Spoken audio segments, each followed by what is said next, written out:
bienvenue dans ce 10e hors-série de la matrescence. Un mercredi par mois, un ou une experte répondra à vos questions. Pour cela, rien de plus simple, rendez-vous sur le compte Instagram de la matrescence pour poser vos questions sous le post concerné. Ce mois-ci, Héloïse Junier, psychologue clinicienne, aborde le thème de la transition entre la maison, la garde d'enfants et l'école. Que ce soit en crèche, chez la nounou ou à l'école, confier son enfant à une tierce personne peut souvent être délicat. Beaucoup d'angoisse, d'incompréhension et de culpabilité sont ressentis par les parents. Dans cet épisode, nous abordons les questions qu'il faut poser aux professionnels de la petite enfance lors de l'adaptation. Comment réagir quand on a eu une mauvaise expérience lorsque l'on a confié son enfant. Nous parlons également des besoins de socialisation des enfants et surtout à partir de quels âges.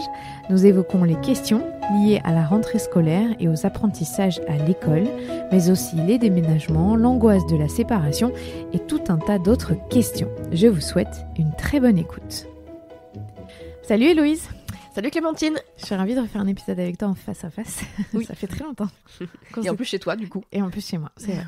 Alors on est là pour faire un hors-série spécial adaptation, accueil, transition vers l'école, sujet ô combien important qui tracasse et qui angoisse beaucoup les parents, et ce que je comprends très bien.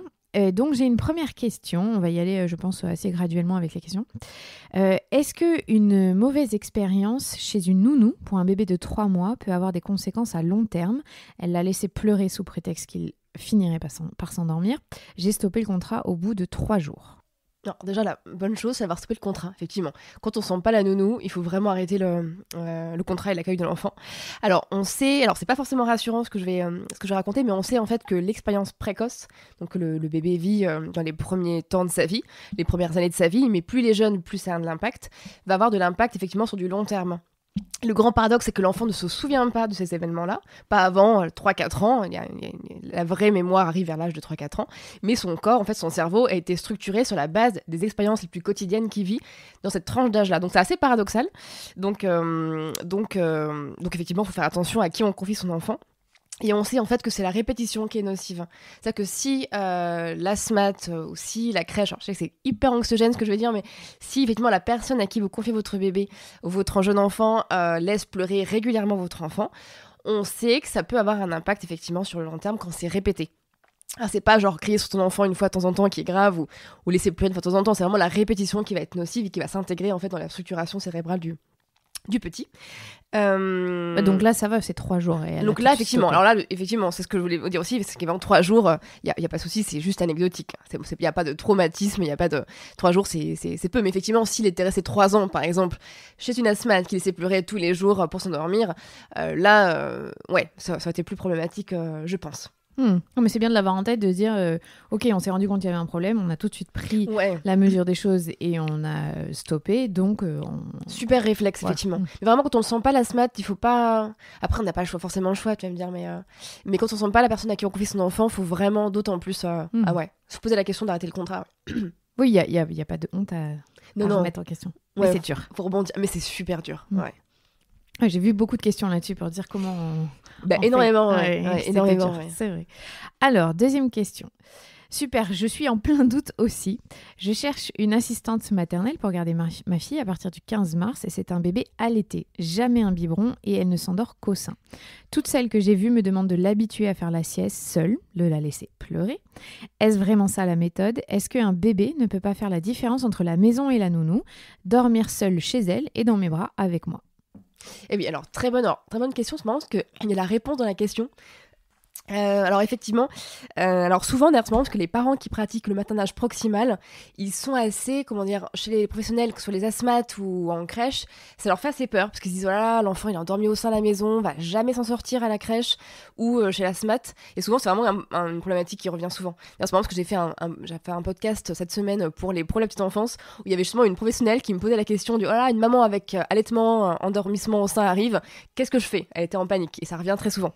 C'est bien parce que la panique est des deux côtés. Ouais, la panique est des deux côtés en fait. Parce qu'il y a beaucoup d'idées reçues des deux côtés finalement.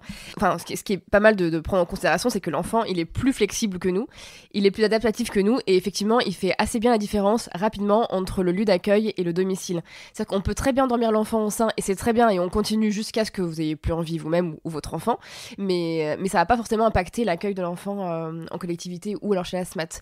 Et ce qui est intéressant en fait, c'est que si la professionnelle ASMAT prend le temps en fait, de ritualiser l'endormissement, c'est-à-dire que chaque fois, à chaque endormissement, elle répète les mêmes rituels dans le même ordre, avec le même enchaînement, ça va permettre au cerveau du petit enfant d'anticiper ce qui va arriver juste après. Et du coup, quel que soit l'endormissement, sain, pas sain, contine, pas contine, turbulette, pas turbulette, dans tous les cas, comme son cerveau pourra anticiper la chose, il va pouvoir facilement après se sécuriser et s'endormir plus facilement également. Donc il y a juste un travail de ritualisation de l'endormissement qui doit être fait par la professionnelle, sans idée reçue, sans stress, parce que sinon elle va paniquer. Et ça, normalement, ça se passe bien. Et effectivement, les enfants font très rapidement après la différence lieu d'accueil. Et heureusement d'ailleurs. Sinon, enfin, tous seraient en panique. Mais donc, du coup, dans sa question où on lui demande de déjà l'habituer, elle, à faire la sieste seule, non, en fait. Alors, du coup, non, pas du tout. Enfin, il faut vraiment qu'elle continue son maternage proximal, d'endormir l'enfant au sein si elle le souhaite, de faire, effectivement, ne pas laisser pleurer l'enfant, bien évidemment, de faire tout comme elle fait habituellement, comme elle le sent, selon son instinct, vraiment. Il n'y a aucune obligation, en fait, à sevrer l'enfant avant la crèche ou la SMAT, ou à mettre de la distance entre soi et l'enfant, surtout pas. Et c'est-à-dire, c'est souvent ce qui est conseillé par la crèche, des fois, ou la SMAT avant de commencer l'accueil, parce qu'elles ont tellement peur, les pros, qu'elles se disent « Oh là là, faut qu'on mette un terme à ça ». En fait, non, pas du tout. On continue son maternage comme on le sent, comme on le vit, et après, au professionnel de s'adapter. Et elle s'adapte très bien. Et l'enfant encore plus que nous, d'ailleurs. Donc surtout, non, on laisse pas pleurer l'enfant, on l'habitue pas avec des choses comme ça, un peu délétères. Non, c'est ça, en fait, c'est de l'idée de on change pas sa routine surtout pour pas pouvoir l'habituer non, c'est à trop la dur. crèche. C'est l'inverse, c'est la crèche qui doit effectivement la garde qui doit s'adapter à nous. Ben oui, complètement. Celui d'accueil s'adapter à nous, ouais, tout à fait. Et pas l'inverse. Et ça, faut rappeler aussi aux professionnels, parce que des fois, elle l'oublie. Et je le rappelle bien souvent, ouais. Ouais, complètement. Alors, question 3. Bonjour, je fais l'intégration de ma fille à la crèche cette semaine et je n'arrête pas de pleurer. Le fait de ne pas être à ses côtés, de veiller sur elle, c'est trop dur. Comment arrêter de culpabiliser et d'avoir le sentiment de l'abandonner ? Merci. Alors c'est vrai que c'est émouvant parce que j'ai choisi cette question parce qu'elle m'a beaucoup émue. Je pense que c'est tout reconnu en tant que parent quand on confie son enfant une première fois à des inconnus, parce que c'est des inconnus. On a tendance à pleurer beaucoup ou à se sentir pas bien, coupable. Alors déjà, je trouve ça plutôt sain comme réaction, plutôt naturel et plutôt sain, parce qu'en fait ça montre bien que déjà le fait de confier son bébé, c'est pas très naturel en fait. Vous voyez, le fait d'envoyer les mamans au travail si tôt ou les papas et de confier son bébé à quelqu'un qu'on ne connaît pas. Je pense qu'on est la seule espèce mammifère à le faire. Et dans le monde, on doit être l'une des seules cultures à le faire aussi. Ça montre bien qu'il y a que c'est pas naturel. Donc c'est normal que ça crée une tension et que ça crée une manifestation de pleurs ou de sentiments un peu désagréables de la maman. Après, je pense que ce qui peut aider vraiment, alors je pense que c'est le cas d'une crèche, c'est ça ? Oui. Ouais. Ce qui peut aider, je pense, qui peut vous aider à mieux vivre la chose, c'est d'observer le plus longtemps possible les pros s'occuper des enfants. Parce que plus on a une vision en fait réelle de ce qui se passe quand on n'est pas là, plus le parent se rassure généralement et moins on a du mal en fait à quitter notre enfant.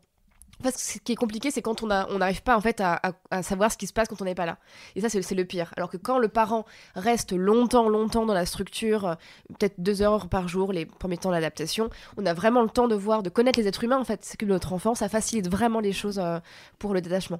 Après, en période de Covid, je sais que certaines crèches, c'est catastrophique, mais limite largement le temps d'adaptation des parents au sein de la structure.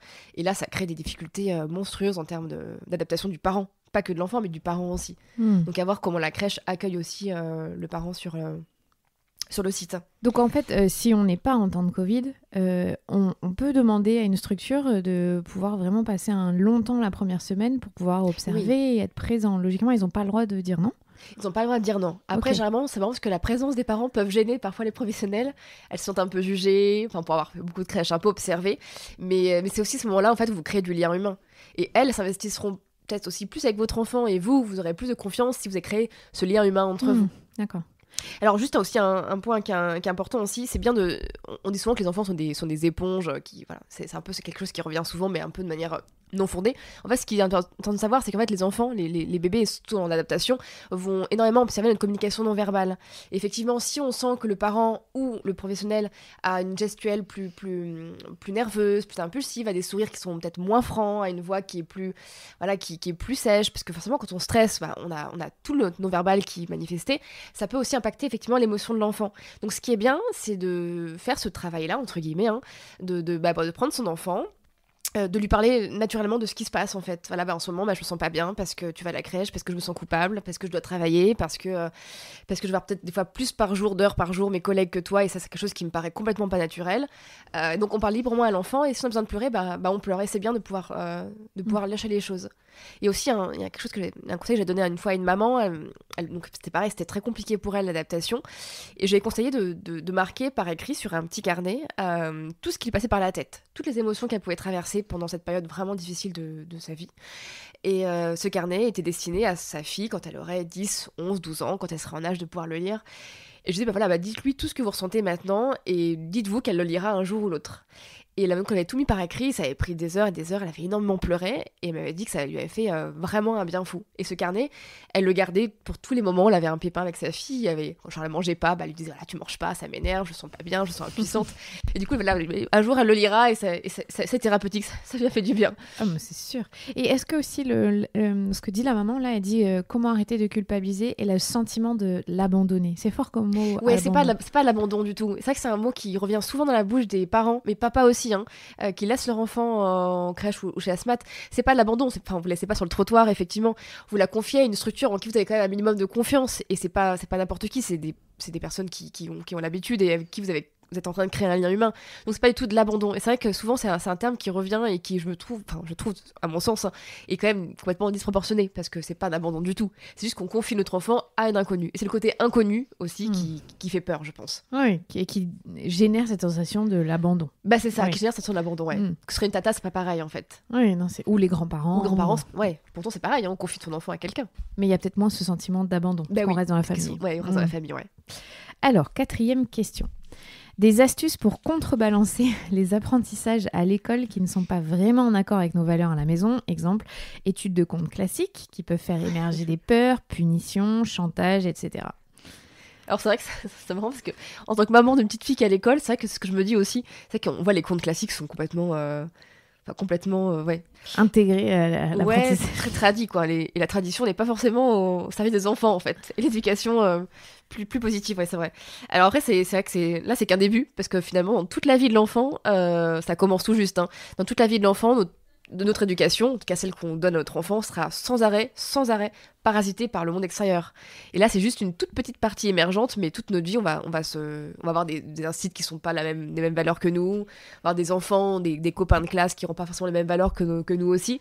Donc, dans tous les cas, notre éducation va être forcément parasitée ou changée, modifiée, impactée par l'éducation extérieure. Et ça, c'est quelque chose, je pense qu'il faut qu'on en fasse aussi le deuil, il faut qu'on l'accepte en fait, parce que c'est quelque chose qui va venir toute la vie. On ne peut pas mettre notre enfant sous cloche et le garder comme ça toute une vie.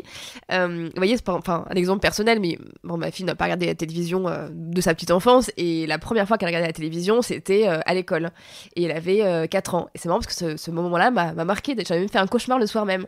Et quand elle m'a dit, j'ai regardé Petit Ours Brun à la télévision, c'est bête, on s'en fiche, ça n'a pas du tout impacté sa vie, mais je me suis dit, mince alors, mes valeurs, elles ont été d'un coup, d'un jour ou l'autre, parasitées. Et la première fois qu'elle regardait la télé, c'était pas avec moi, c'était à l'école, c'est pas rien. Et du coup, ça je vous le dis parce que je l'apprends aussi à vivre avec. Et je pense qu'il faut en faire une richesse plus qu'autre chose. Et plus on communique avec notre enfant, plus on parle de nos choix éducatifs. Et pourquoi est-ce qu'on n'aime pas ce conte tradit ? Et pourquoi est-ce que là, la punition, non, nous, la pratique pas, alors qu'à l'école, elle la pratique. Plus on communique avec l'enfant, plus c'est transparent. Et plus cette pluralité d'éducation peut devenir une richesse plus qu'une contrainte. Tu vois ce que je veux dire ? En fait, c'est les questionner eux pour leur faire prendre conscience que peut-être c'est pas la toute puissance l'école, et que ce qu'ils enseignent c'est pas forcément en accord avec ce que c'est ça, on fait. On peut confronter mais sans être dans le conflit, mais effectivement la maîtresse elle punit, moi je punis pas pour ça, telle et telle raison, parce que je trouve ça pas forcément pédagogique, intéressant pour toi, j'ai une autre pratique, et voilà, chacun ses pratiques, mais c'est vrai que c'est bien de questionner en tout cas, et d'amener l'enfant à ce questionnement là. Je comprends ce que tu veux dire. Par contre, je trouve que ça doit être dur de ne pas aller voir la maîtresse ou de dire mais vous faites quoi? Ouais, c'est vrai, mais en même temps, c'est vrai, ouais. Qu'est-ce que tu veux qu'on fasse en même temps? Après, c'est toute la vie comme ça. Non, mais t'as raison. Quand tu mets en perspective, c'est toute la vie. En fait, faut l'accepter. Il faut commencer à comprendre que c'est toute la vie. Mais même les copains de classe, tu peux avoir un copain de ta fille, son parent, il est hyper autoritariste, il va punir son enfant devant ta fille. Tu vois, c'est toute la vie, en fait, on est parasité comme ça. Et c'est vrai que je comprends aussi la démarche des parents qui mettent en instruction en famille. Bah oui. Parce qu'ils veulent contrebalancer ça. Bah oui, complètement. Voilà. Alors là, c'est une raison de plus, effectivement. Ils ont envie de mettre ce petit cocon-là éducatif et je le comprends. Et ne pas avoir à gérer un adulte extérieur qui n'est pas en accord avec leurs valeurs. C'est parasitage, ouais. Alors, question 5. Je sais que vous êtes contre l'accueil en structure, Héloïse, de type crèche, car un tout petit n'est pas fait pour sociabiliser. À partir de quel âge peut-on les laisser plus sereinement? 1 an, 2 ans, jamais. J'ai conscience qu'il faut une figure d'attachement unique, mais y a-t-il un moment où la crèche n'est plus la catastrophe? Très bonne question. Oui, alors c'est une bonne question. Alors c'est pas non plus la catastrophe, c'est vrai que je te fais beaucoup d'ennemis en disant que j'étais pas forcément favorable à la crèche avant l'âge de 1 an. C'est pas que je suis contre la crèche, il y a des crèches qui sont super, des micro-crèches qui sont très bien aussi. C'est juste qu'effectivement, j'aime bien nuancer les discours, cette espèce de légende qui dit que la crèche va rendre un enfant plus sociable, que plus on met un enfant en crèche tôt, plus il sera sociable, extraverti, il sera un leader en société. Enfin, je caricature, mais c'est un peu ça qu'on dit quand même dans les domiciles, en fait, voilà, entre nous. Et en fait, donc c'est pas que je suis contre, mais c'est que je suis pas fan. C'est une petite modalité. Et donc déjà, petit 1, c'est vrai que c'est important de préciser que donc, la crèche ne va pas sociabiliser l'enfant.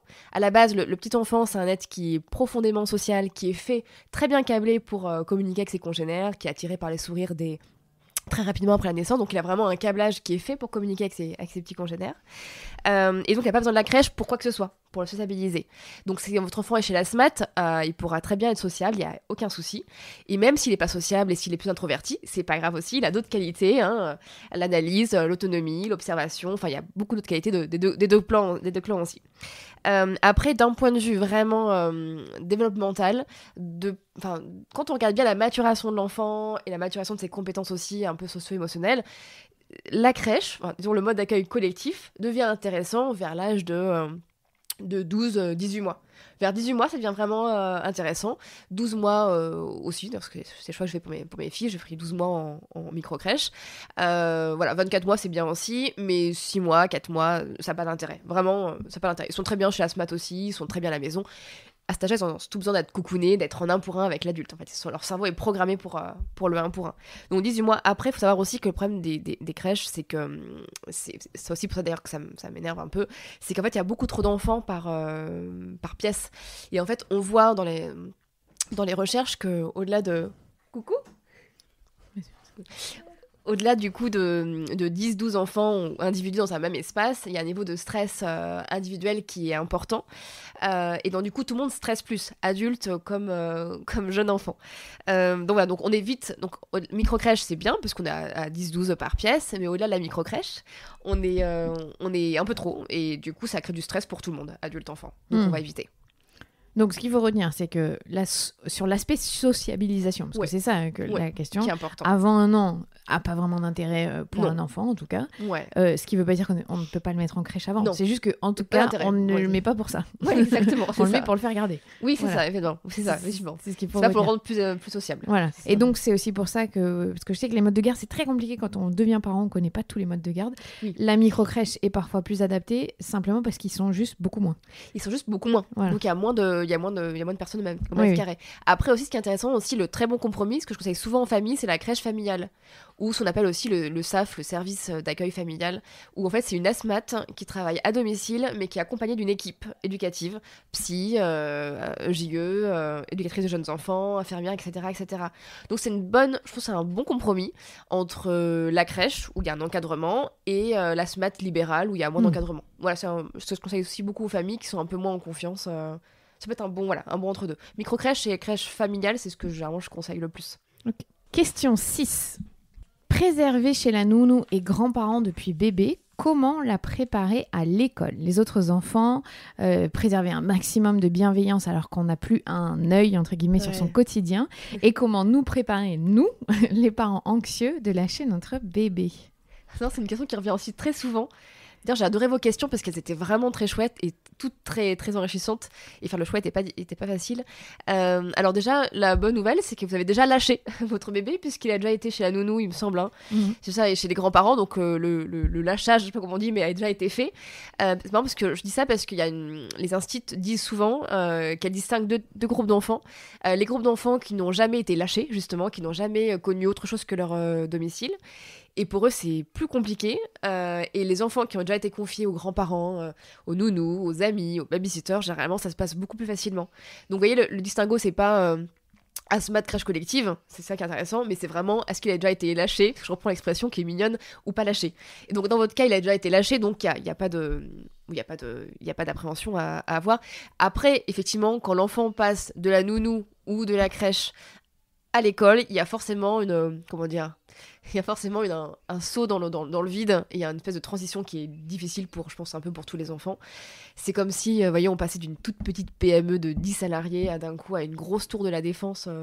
Déjà, y a pas de... C'est compliqué parce que du coup, on perd l'individualité, on arrive dans un collectif énorme, donc avec beaucoup plus de bruit, beaucoup plus de conflits. Ça, c'est tout à fait normal. Donc la transition peut être plus facile pour certains et un peu plus dure pour d'autres. Ça dépend aussi de leur tempérament de base. Si vous avez un enfant avec un cerveau hyper réactif, avec un tempérament très réactif, peut-être que pour lui, ce sera peut-être un peu plus difficile, et pour un enfant qui est plus cool naturellement, ce sera peut-être plus facile. Donc ça dépend aussi de l'enfant. Et aussi, un dernier point, j'ai pensé. Donc ça va forcément déstabiliser l'enfant, mais aussi, plus le parent va sentir son enfant cool à l'école, et plus il va lâcher prise aussi, et plus la transition se passera bien. Donc il faut aussi observer l'enfant et voir comment ça se passe à l'école concrètement. Et tu vois, quand elle dit préserver un maximum de bienveillance alors qu'on n'a plus un œil sur son quotidien, c'est reprendre la question que tu disais tout à l'heure. Il y a un moment, on peut plus. Il y a un moment, on peut plus. Il y a un moment, il faut faire le deuil de savoir toute la journée de l'enfant. Et c'est vrai que c'est marrant parce que souvent les parents disent ça quand ils passent de la crèche ou de la SMAT à l'école. Ils disent voilà, les transmissions elles sont pauvres, on sait pas ce qu'il a mangé, on sait même pas s'il a pleuré des fois. Et c'est vrai qu'en petite enfance on est très cosy avec les transmissions, on est très qualitatif. À l'école c'est fini quoi. Il faut faire vraiment le deuil des transmissions détaillées. On sait plus grand chose. Et en fait, juste là, c'est dommage en fait. Il faudrait que l'école s'adapte et fasse des oui, mais c'est pas du tout la culture locale. Non, mais on est d'accord, c'est un défaut de l'institution. Ça, c'est un défaut de l'institution, effectivement. Ouais. Après, il y a beaucoup plus d'enfants aussi, donc qui peut faire les transmissions pour chaque enfant, je sais pas. Mais oui, on devrait tendre quand même vers plus de qualitatif et plus d'individualité, ça c'est clair. Ok. Ouais, idéalement. C'est pas parce qu'on est passé à 3 ans et à l'école que d'un coup... On a un écran c'est plus simple pour l'enfant, c'est pas vrai. Non, pas du tout, il reste tout petit. C'est vrai que c'est marrant parce que 2 mois avant, on pense qu'il est tout petit, tout bébé, il est en crèche, et 2 mois plus tard, on pense qu'il est grand, limite lycéen. Non, ça reste le même petit en fait. Ils sont tout petits en début de vie encore. Et alors juste dans la question, elle dit comment le préparer à l'école ? Alors, comment préparer à l'école ? Alors, en fait, il n'y a pas de préparation spécifique. Alors, sauf dans le cas d'un enfant un peu timide, on le verra tout à l'heure parce que j'ai sélectionné une question sur l'enfant un peu timide. Là, c'est quelque chose, absolument, on peut préparer l'enfant. Mais dans le cas d'un enfant qui a été confié naturellement, qui a déjà vu des grands-parents, des nounous, etc., et qui n'a pas forcément un tempérament hyper réactif ou très inhibé, on n'a rien à faire de spécifique, la transition se fera naturellement, en fait. On lui en parle, mais oui, pas trop à l'avance non plus, vous voyez, pas 2-3 mois à l'avance, quoi, parce que l'enfant a une temporalité qui est tellement pas encore construite, le pauvre, que pour lui, tout de suite, demain, c'est tout de suite, et dans 1 heure, c'est tout de suite, et dans 3 mois, c'est tout de suite aussi. Donc du coup, on n'en parle pas trop souvent, pas trop longtemps à l'avance, c'est peut-être 1 mois ou 2, on commence à lire des livres, mais il n'y a pas vraiment de préparation à faire pour un enfant qui est tranquille, qui est bien dans ses baskets. Surtout s'il suit les autres enfants qu'il a eu à la crèche et qui vont aller à la même école. Voilà. Bon, là, c'est le sous-bénéf, mais ça arrive pas souvent. Non, c'est vrai. Ce qui est dommage d'ailleurs, ouais. Alors, question 7. On doit mettre notre bébé à la crèche pour ses 9 mois. On a peur de le perturber à cause de la peur de l'abandon. On rappelle, les 9 mois, c'est soi-disant une période où le bébé aurait peur de l'abandon, de la séparation. On en a déjà parlé dans un épisode, donc tu vas pouvoir nous rappeler. Oui, c'est vrai. Oui, c'est vrai qu'on a déjà parlé. Oui. C'est vrai, c'est mon dada. Oui, je sais, j'en sais. C'est pour ça que j'ai dit « serait ». Oui, c'est ça. Alors c'est vrai que, faisons, parce qu'il y a beaucoup de... J'ai pris cette question parce qu'il y a beaucoup de familles qui s'interrogent sur l'accueil de leur enfant, et ils se disent « Ah là là, mince, il a 8 mois, 9 mois, cata ». ça va être l'horreur, il va pas s'adapter. Donc du coup, il stresse tellement que je pense que ça fait stresser tout le monde. Et d'ailleurs, même les pros, des fois, stressent parce que l'enfant a 8-9 mois qui se disent qu'il est en pleine angoisse de séparation. Donc du coup, ça va être la cata. Et en fait, non. Alors, pour rassurer tout le monde qui nous écoute et qui a un enfant qui projette de confier son enfant à 8-9 mois, il n'y a pas de souci, hein, c'est tout à fait jouable, parce que la fameuse angoisse du 8e mois dont on parle beaucoup, encore aujourd'hui dans les médias et même dans les facs de psycho et dans les facs de médecine, c'est une angoisse qui a pas été mise à jour en fait avec la culture scientifique et en fait qui n'a pas vraiment lieu d'être. Avant on pensait que l'enfant vers 8 mois prenait conscience que son corps était différent du corps de l'interlocuteur. Donc on disait, ah mince, 8 mois, c'est embêtant, ça fait une sacrée angoisse. Je récapitule, hein, je résume, mais c'est un peu l'idée. Maintenant, on sait en fait que dès la naissance, l'enfant distingue ce qui relève de son corps de ce qui relève du corps de l'autre. On appelle ça la connaissance implicite du corps de l'autre. Il y a beaucoup d'études qui portent sur la question. Et pour la petite anecdote, parce que vous devez dire, mais comment est-ce qu'on en est arrivé à une conclusion pareille? C'est vrai. C'est ça que les nouveau-nés, on n'en parle pas beaucoup dans le grand public, mais on travaille beaucoup sur eux. En fait, c'est l'expérience qu'on appelle du double toucher ou du toucher double. On prend un nouveau-né tu vois, à la maternité et en fait on va faire un paradigme expérimental, on va tester sa connaissance implicite de son corps et du corps de l'autre. C'est-à-dire concrètement, on va prendre sa petite main, on va toucher le visage de l'enfant avec sa propre main et on va observer ce qui se passe. Et à contrario, on va toucher directement avec notre main la joue de l'enfant et on va regarder ce qui se passe. Quand on touche la joue de l'enfant, on sait qu'il y a un réflexe de fouissement qui apparaît, et avec un réflexe de début de succion. Enfin, l'enfant, il croit qu'il y a quelque chose qui va être tété, donc il tourne la tête et il commence à faire sa petite bouche de poisson. On la connaît bien, cette bouche de poisson, c'est tout toi qui allaites, tu la connais bien. Et en fait, ce qui est intéressant, c'est que quand c'est une auto-stimulation, donc quand c'est l'enfant qui touche lui-même sa joue avec sa propre main, de par notre contact à nous, on n'observe pas ce réflexe-là. Il y a beaucoup moins de réflexes de fouissement, ce qui montre que le cerveau détecte en fait cette différence entre le corps de soi et le corps de l'autre. Donc c'est une des raisons pour lesquelles on a commencé à contredire un peu cette théorie-là. Et la deuxième grande raison, c'est qu'avant on pensait que l'enfant allait acquérir la permanence de l'objet vers l'âge de 8-9 mois. C'est-à-dire que quand l'objet n'est plus dans son champ de vision, il sait qu'il continue d'exister, donc il peut aussi ne pas revenir. Maintenant on sait effectivement que depuis les années 80-90, on sait que dès l'âge de 4-5 mois, l'enfant fait bien la différence. Et d'ailleurs maintenant on tend vers une connaissance de cet objet-là dès la naissance aussi. Donc voilà, plein de raisons, cette théorie elle est plus mise au goût du jour. Par contre, ce qui est intéressant de savoir, c'est qu'effectivement vers 6-9 mois, il y a quand même quelque chose qui se passe, hein. On remarque que les enfants sont un peu différents, leur vie sociale évolue énormément, pas mal de compétences qui arrivent, et surtout, il va commencer à cet âge-là en fait à hiérarchiser ses figures d'attachement. C'est-à-dire qu'il va commencer à plus sourire, je sais pas, à sa maman qu'au livreur Amazon, il va j'espère que c'est dans ce sens-là, et tu vas comprendre en fait qu'il y a des personnes en qui il a plus confiance et d'autres personnes qui connaît moins. Donc il fera moins confiance aux gens aussi naturellement. Il y aura peut-être un peu plus de temps pour acquérir sa confiance, mais ça va se faire aussi naturellement. Donc 8-9 mois, c'est pas un âge frein du tout hein, pour la collectivité ou pour le mode d'accueil en général. Rassurons-nous, tout se passe bien. Il faut faire en fait la même chose que si c'était à 4 mois, à 1 an. Bah ouais, complètement. Parler, on s'adapte à l'enfant. Verbaliser, voilà. Il n'y a pas de vraie angoisse qui tombe sur l'enfant 8 à mois. Ce moment-là. Ouais, complètement. Et c'est marrant ce que tu dis parce que moi qui ai un bébé de 4 mois, je vois que des fois, elle a peur de certaines personnes qu'elle voit pas souvent. Et avec nous, jamais. Donc, elle a que 4 mois, mais elle fait quand même déjà le distinguo des gens avec qui elle est habituée et à qui elle n'est pas habituée. C'est très progressif, en fait. Ouais. Effectivement, c'est vers l'âge de 3-4 mois, on commence à faire le distinguo, mais vers l'âge de 6-9 mois, c'est beaucoup plus franc. Okay. Donc là, on peut réagir plus difficilement. Donc, c'est plus flippant pour les parents, en fait. Ouais, c'est ça, ouais. Et puis pour les professionnels aussi. Oui. C'est toujours dans les deux sens. Hein. Si vous flippez, le professionnel flippe aussi des fois en face. Pas toujours, mais des fois. Ok, non, c'est intéressant. Alors, question 8.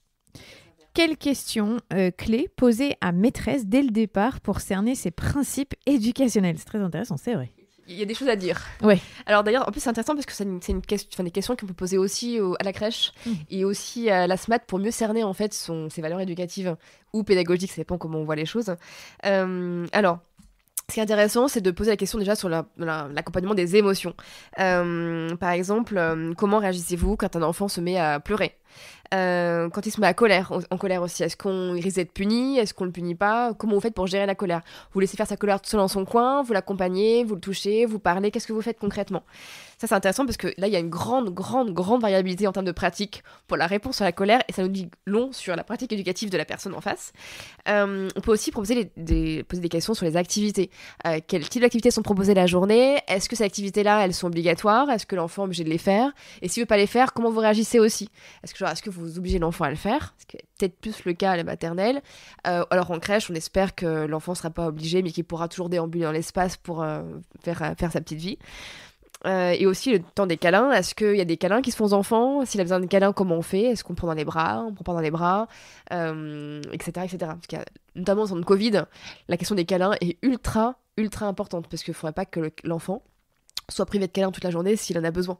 Alors, ce serait un peu bizarre. Alors, on peut aussi poser des questions sur les types de jeux qui sont à disposition des enfants, que ce soit donc à la crèche, chez la SMAT ou à l'école. Est-ce que c'est des jouets plus électroniques? Est-ce que c'est des livres électroniques? Est-ce que c'est des livres naturels? Est-ce que c'est des jouets en bois, etc., etc.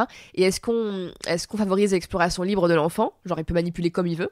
Ou est-ce que c'est une exploration qui est plus dirigée par l'adulte selon l'usage du jeu? Enfin, que les enfants aiment bien détourner les objets. Ça, on a bien remarqué, c'est bien pénible des fois aussi. Est-ce que l'instit laisse faire les enfants un peu comme ils le sentent, ou est-ce qu'elle les réoriente toujours vers l'usage premier du jeu? Et aussi, au niveau du conflit, c'est vachement important, parce que comment l'instit ou la professionnelle réagit quand il y a un conflit? Est-ce qu'elle sépare les enfants? Est-ce qu'elle se met à leur hauteur? Est-ce que concrètement, elle va dire qu'il y a une victime, un agresseur? Enfin, dans quelle dynamique elle est pour la gestion aussi, l'accompagnement des conflits? Et aussi au niveau du repas, qui est important. Si l'enfant ne veut pas manger, s'il ne veut pas goûter son plat, est-ce qu'il est forcé à goûter son plat? Et ça, dans les écoles, malheureusement, on rencontre beaucoup d'enfants qui sont forcés à goûter, alors que normalement ils devraient être forcés de rien du tout. Et s'ils mangent pas leur plat, est-ce qu'ils peuvent quand même avoir le dessert, ou est-ce que ça s'arrête là? Donc voilà. Donc il y a beaucoup de points abordés en termes de sensibilité, qui d'ailleurs qui est pas propre à une école, mais qui est propre à chaque être humain en fait qu'on a en face de soi, quoi. Et concrètement, on fait quoi quand tout ce que la maîtresse ou le maître dit ne va pas du tout? On déménage. Non, comment on fait? Bah là, c'est comme tout à l'heure, en fait, ce qu'on disait, c'est qu'au bout d'un moment, soit on lâche prise et on se dit, on accompagne notre enfant à la maison, on explique que nous, pour telle raison, on fait pas ce choix éducatif-là. Soit si c'est vraiment trop vraiment contre notre éducation, moi, en tant que maman, je changerais de lieu. C'est sûr, ouais. Et si y a une répercussion sur l'enfant, si l'enfant il se sent vraiment pas bien, parce qu'on peut lâcher prise sur ses principes et dire bon ben voilà, oui. S'il est heureux c'est pas grave, mais oui. Si là il est malheureux avec tout ça, comment? Là c'est une question à 1 million, quoi, c'est le joker. Après, est-ce qu'on peut parler avec l'instit? Mais si elle est autoritariste, elle va pas forcément être à l'écoute humainement de ce que vous pouvez lui raconter. C'est compliqué, ça dépend tellement de l'être humain qu'on a en face de soi. C'est vrai que je pense que communiquer, c'est déjà pas mal. Passer par les parents d'élèves aussi, essayer de parler entre parents d'élèves. Mais après, il y a une limite, en fait. Au bout d'un moment, si c'est vraiment trop incompatible et si l'enfant en souffre en plus, je sais pas. Là, c'est mon joker, quoi. Aller dans le privé. Faut changer, quoi. Changer d'école, mais bon, c'est sectorisé aussi, quoi. Enfin, tu vois, on est coincé, quoi. Oui, c'est plus facile de changer de crèche ou d'assistant maternel que d'école. Oh là là, voilà. Carrément, ouais. Ah, mais c'est dur. Ah oui, et d'ailleurs, là, c'était moi qui ai posé cette question, mais c'est violent l'école pour les enfants? Non, pas du tout. Pas du tout. C'est source de stress énormément parce qu'il y a beaucoup de stimulation, ils doivent prendre sur en permanence et que le cadre n'est pas forcément adapté à leurs besoins et à leur fonctionnement. Mais c'est pas. Je pense que c'est violent pour nous en tant que parents quand on met notre enfant à l'école, et ça, vraiment, je l'ai vraiment vécu. Je flippais tellement, beaucoup plus que ma fille d'ailleurs. Mais non, les enfants s'adaptent très bien. Globalement, ça se passe bien pour la grande majorité des enfants. Ok. Ouais. Qu'on se le dise, c'est vrai. Non, mais voilà, c'est pour ça que même à la crèche, ça se passe bien. Même si des fois les crèches sont pas forcément, je trouve bien traitantes. Les enfants, ils sont cool. Ouais. Tu vois. Alors, question 9. Comment préparer au mieux son enfant à la rentrée en petite section quand il est très timide et qu'il a peur des inconnus? Oui, parce que là, alors, j'ai pris la question parce qu'en fait, effectivement, tout à l'heure, on parlait d'un enfant qui avait été confié plusieurs fois, donc qui avait fait une nounou, donc qui n'était pas forcément besoin d'être préparé. Mais pour un petit enfant, un petit chou qui est timide ou qui a une anxiété sociale ou qui a une problématique, avec les inconnus, là, c'est pas mal de travailler en amont, effectivement. Et là, il y a un peu de boulot pour le parent, pour que ça se passe bien pour le parent et aussi pour l'enfant, enfin pour les deux, généralement. Bon déjà, de manière générale, pour les enfants un peu timides ou un peu introvertis, mais on sent que ça impacte leur bien-être émotionnel, il faut ce qu'on appelle les désensibiliser. C'est une approche thérapeutique de la thérapie comportementale et cognitive, comme pour une phobie des araignées par exemple. Pour un adulte, je sais pas, qui doit travailler avec les araignées, on va désensibiliser l'enfant pour qu'il ait de moins en moins peur avec les inconnus. Et pour ça, on va le sortir de sa zone de confort. On va le secouer un peu, enfin secouer, attention, parce que c'est pas secouer le bébé, on va secouer l'enfant dans le sens où on va le sortir de sa zone de confort et on va le faire fréquenter un maximum de personnes inconnues dans des dispositions qui soient agréables pour lui, pour qu'il n'associe plus la personne inconnue à une situation désagréable. C'est ça en fait, que plus l'enfant, on a tendance, nous en tant que parents d'enfants un peu timides, un peu introvertis, on se dit voilà, les inconnus ça le met mal à l'aise, donc hop, je vais faire une petite bulle autour de lui, je vais le faire fréquenter un minimum d'inconnus pour qu'il soit bien. Mais ce qui fait que dans la tête de l'enfant, c'est qu'il va se dire là, mais les inconnus, c'est vraiment quelque chose qui me fait peur. J'en fréquente peu, j'ai moins peur, donc j'en fréquente encore moins. Et donc c'est un cercle vicieux sans fin. Donc avant la maternelle, effectivement, il y a quand même un boulot à faire là, de désensibilisation de l'enfant pour qu'il ait un contact agréable des inconnus.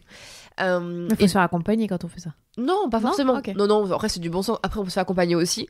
Mais les meilleurs thérapeutes, c'est vraiment les parents dans ces cas-là. Si jeune âge, en plus, c'est en fait, c'est concrètement, c'est emmener l'enfant au parc, emmener l'enfant chez des amis,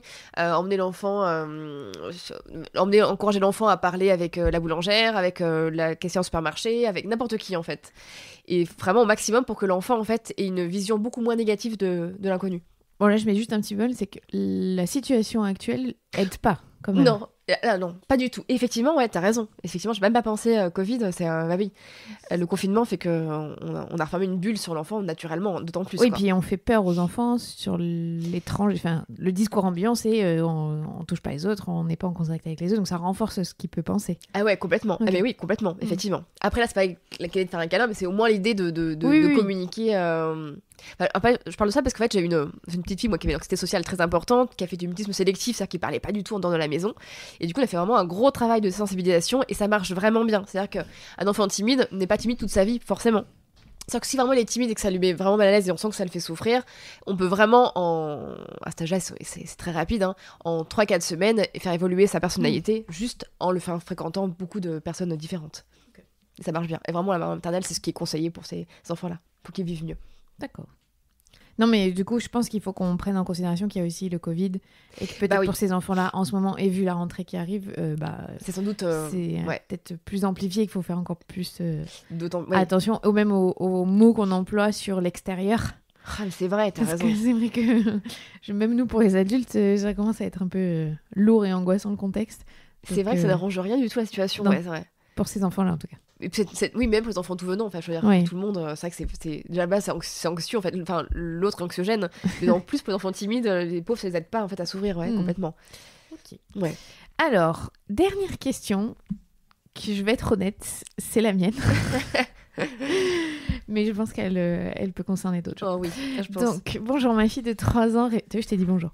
Répète... C'est gentil. Répète régulièrement qu'elle ne veut pas aller à l'école. Oui, on a ça tous les jours. Alors, elle avait 2 maîtresses au départ. Une a démissionné en cours d'année, ce qui l'a beaucoup perturbée. Elle en parle très souvent. Nous sommes aussi dans une configuration où nous restons à la maison, son papa et moi, pour travailler et que sa petite sœur est avec nous, alors qu'elle va à l'école. Est-ce que ça peut jouer ? Alors c'est vrai que c'est une question intéressante, tu fais bien de la poser, parce que je pense qu'elle concerne facilement au moins 40% des familles tous les matins où leur enfant me dit « je veux pas aller à l'école », c'est extrêmement fréquent. Donc déjà c'est un cas classique. Et en fait, on l'observe cette situation, c'est tellement classique, quelles que soient en fait les modalités, tu vois, qu'il y ait télétravail ou pas, qu'il y ait changement de maîtresse ou pas, c'est tellement fréquent que c'est toutes modalités confondues. Donc, tu vois, te prends pas la tête avec ce télétravail. C'est souvent ce qu'on dit. On dit, ouais, l'enfant, il sait qu'il est à la maison, donc du coup, t'es disponible, tu pourras le garder. En fait, dans tous les cas, c'est compliqué pour tellement d'enfants qu'on peut pas juste résumer ça à une modalité, tu vois.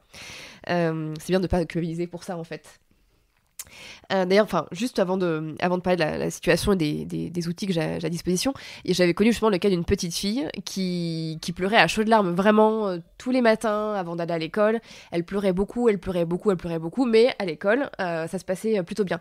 Et souvent, c'est le cas aussi. C'est bien de cibler en fait l'origine de la problématique. Est-ce que c'est le matin, il pleure pour pas aller à l'école et la journée, il pleure aussi pour rentrer à la maison ? Ou est-ce que l'enfant, il pleure juste le matin pour pas aller à l'école, la transition est compliquée et après, ça se passe bien la journée ? Genre on récupère, il est tout sourire. Généralement, c'est le cas de beaucoup de familles. Donc toi, tu m'avais dit justement ta fille, c'était... Non, l'école, ça se passe bien. Ouais, c'est quoi, ça se passe bien, ouais. Oui. Donc ça, c'est plutôt positif. C'est la transition, comme tu dis. C'est la transition qui nous embête pas mal. Ouais. Donc effectivement, donc déjà, alors, si c'est votre cas, qui nous écoutez, c'est la transition qui est compliquée. Faut savoir que chez le tout petit, la transition est généralement assez compliquée pour tout. Alors on prenait tout à l'heure, Clémentine avant le podcast, on parlait du bain, enfin c'est un exemple typique, mais les enfants, enfin ma fille c'est pareil, elle a 4 ans, elle hurle pour pas aller dans le bain, et quand elle est dans le bain, elle hurle pour pas en sortir. Enfin les enfants sont comme ça. Ils sont magnifiques. On les adore. La transition est vraiment compliquée, et du coup c'est cette transition-là qu'il va falloir bosser. C'est pas forcément le rapport à l'école qu'il faut travailler, c'est vraiment la transition qu'il faut travailler avec l'enfant. Et notamment, alors c'est une première piste, c'est ce que je fais aussi avec ma fille, quand elle dit je veux pas aller à l'école en pleurant le matin, parce que ça arrive assez régulièrement aussi, je lui fais prendre conscience à ce que c'est le fait de sortir de la maison, d'aller dehors et d'aller jusqu'à l'école qui l'embête, ou est-ce que c'est le fait d'être à l'école. Et déjà, parlez à votre enfant à 3-4 ans, ils commencent à faire cette distinction-là, on peut commencer déjà à leur faire travailler la question de est-ce que c'est aller à l'école ou est-ce que c'est le fait d'être à l'école qui est compliqué. Et cette différence-là est énorme à prendre en considération. Et des fois, c'est juste le fait de sortir de la maison, parce qu'une fois quand ils sont dans la rue, ça se passe beaucoup mieux aussi. Je sais pas si t'as remarqué, le fait de sortir, de mettre le sac à dos, là, quitter ses jouets, quitter son confort, quitter ses parents, quitter son chien, je sais pas, et aller dehors, dans le froid ou dehors, ça peut être compliqué pour eux. Donc c'est vraiment la transition. Et donc après, pour faciliter au maximum cette transition-là, pendant un temps limité, parce que c'est pas tout le temps, on peut mettre en place, ce qui marche vraiment très très très bien, un programme de renforcement positif avec l'enfant. Ce que j'avais fait avec la petite fille en question qui pleurait beaucoup pour pas aller à l'école, et maintenant ça se passe vraiment bien. En fait, c'est ce qu'on va être, on va essayer de motiver l'enfant avec des renforçateurs. C'est ce qu'on utilise avec les enfants qui ont un TSA, les enfants autistes, les enfants qui ont un TDAH, les enfants hyperactifs, mais en fait ça marche avec tous les enfants, et ça marche extrêmement bien parce que ça va venir renforcer un comportement positif et le faire intégrer dans le répertoire comportemental de l'enfant. C'est-à-dire que concrètement, on demande à l'enfant qu'est-ce qui pourrait le motiver pour aller à l'école. Et en fait, on va, je sais pas, y a des enfants, cette petite fille par exemple, elle adorait les petites poupées, je sais plus comment ça s'appelait, c'est des poupées qui étaient spécifiques, et donc sa maman disait voilà, si t'arrives à l'école ce matin, dis-toi bien que ce soir, pour t'encourager, tu auras une petite poupée géniale que tu adores. La petite fille, comme la motivation est plus forte que l'émotion du moment, elle arrivait en fait à l'école en gardant à l'esprit cet événement positif. Et donc du coup, elle arrivait à l'école sans pleurer. Et au début, c'était tous les jours, fallait une poupée, parce que c'était difficile pour elle. Et au bout d'un moment, c'était une poupée tous les 4 jours. Et au bout d'un moment, c'est une poupée toutes les 2 semaines. Et après, au bout d'un moment, il n'y a plus besoin de poupée, parce qu'en fait, finalement, ce fait d'aller à l'école dans la joie et la bonne humeur était intégré à son répertoire comportemental. Du coup, elle avait baissé l'émotion désagréable associée. Et c'est renforcement positif, on l'utilise pour tout généralement. Et c'est la thérapie comportementale de base, en fait. Mais ça sert extrêmement bien pour renforcer des comportements qu'on attendrait chez l'enfant qui peuvent être mis à mal par une forme d'émotion ou un manque de motivation, tout simplement. Et c'est différent d'une récompense, là. C'est différent c'est vrai que souvent c'est la nuance, en fait. Ouais. C'est pas une récompense, en fait, c'est la motivation. On va renforcer l'événement positif. Mais à l'inverse, si l'enfant, par exemple, il pleure ce matin-là, le mardi en question, parce qu'il veut pas aller à l'école et vraiment il pleure, c'est-à-dire que l'émotion est plus forte que la motivation, dans ce cas-là, on va pas le punir, tu vois, on va pas le dire ah là, t'auras pas de poupée. Effectivement, on va juste pas apporter l'événement, le renforçateur, mais on va l'encourager, on va dire c'est pas grave, demain tu vas y arriver, je suis avec toi, t'inquiète pas, ça va bien se passer, tu vas réussir à aller à l'école tranquillement, de manière sereine. Donc c'est pas de la punition-récompense, c'est vraiment du renforcement positif de comportement. C'est basé sur la psychologie positive. D'accord. Et ça marche vraiment bien, mais pour tout, vraiment pour tout. Et c'est très efficace, et en plus ça motive l'enfant. C'est comme aller travailler. Enfin, nous on a des métiers qui sont assez passionnants, mais n'empêche que les personnes qui ont du mal à aller bosser, le fait d'être rémunéré, c'est une motivation pour eux, qui des fois leur donne aussi la motivation d'aller travailler, et leur donne du plaisir d'aller travailler. Donc c'est aussi lié à la motivation. Donc à stimuler le système dopaminergique de l'enfant et l'hormone de motivation pour qu'il ait envie d'aller à l'école de manière plus sereine. C'est vrai que moi, des fois, je lui dis, tu sais, le lundi, même les adultes, c'est difficile pour eux d'aller au travail parce qu'ils ont passé le week-end à la maison avec la famille, et même pour les grands, c'est dur. Et à chaque fois, elle me dit, ah bon? Oui. Bah ouais, c'est vrai, non mais oui. Même les adultes, c'est dur. Bah oui, c'est vrai. Et les gens n'avaient aucun salaire du tout. Enfin, c'est pas possible. Tu vois, au bout d'un moment, beaucoup de gens n'iraient plus travailler, en fait. C'est vrai. J'ai une dernière question, je ne sais pas si on pourra peut-être l'enlever sinon, mais il y avait une question qui est revenue sur les déménagements. Ah oui, c'est vrai, oui. Comment on gère un déménagement ?